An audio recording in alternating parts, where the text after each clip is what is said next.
Ես մի հին հպարտ ազգի ժառանգն եմ, հայ ժողովրդի։ Մեր պատմությունը սկիզբ է առնում հազարավոր տարիներ առաջ։ ՄԹԱ 9-րդ դարում հիմնվեց Ուրարտու պետությունը, կենտրոնով Տուշպայում մերօրյա վանում։ Ուրարտացիները թողեցին քարե արձանագրություններ, ամրոցներ, ջրատար համակարգեր։ Սա մեր պետականության առաջին հզոր դրսևորումն էր։ Ուրարտուի անկումից հետո ձևավորվեց մեծ հայքը։ Արտաշես ան միավորեց հայկական գավառները։ Նրա թոռը Տիգրան Մեծը Հայաստանը դարձրեց տարածաշրջանային գերտերություն, իր սահմանները տարածելով Կասպից ծովից մինչ Միջերկրական։ Հայաստանը դարձավ առաջին պետությունը, որը 301 թվականին պաշտոնապես ընդունեց քրիստոնեությունը որպես պետական կրոն։ Տրթատք Մեծի Գրիգոր Լուսավորչի միջոցով սկսվեց հոգոր նոր դարաշրջան։ Սուրբ Էջմիածինը դարձավ հայության հոգոր կենտրոնը։ Միջնադարում Հայաստանը բազմիցս բաժանվեց մեծ կայսրությունների միջ, բայց հայերը կարողացան վերացնել իրենց պետականությունը։ Բագրատունիները հիմնեցին հզոր թագավորություն մայրաքաղաքով Անիում։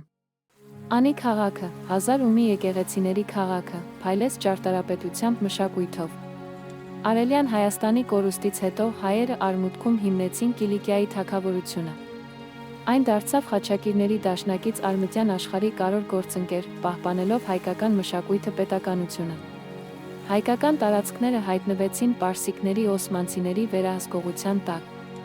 Չնայած արտաքին ճնշումներին, հայերը պահպանում էին իրենց ինքնությունը եկեղեցու, գրքի դպրոցների միջոցով։ Տարածքը հաճախ վերածվում էր մարտադաշտի։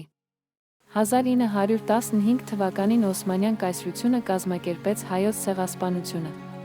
Մոտ 1,5 միլիոն հայեր սպանվեցին կամ տարագրվեցին։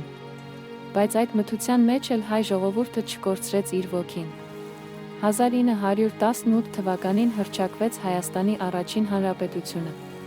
Թե գոյատեց ընդամենը 2 տարի, այն դարձավ ապագա անկախ պետության հիմքը։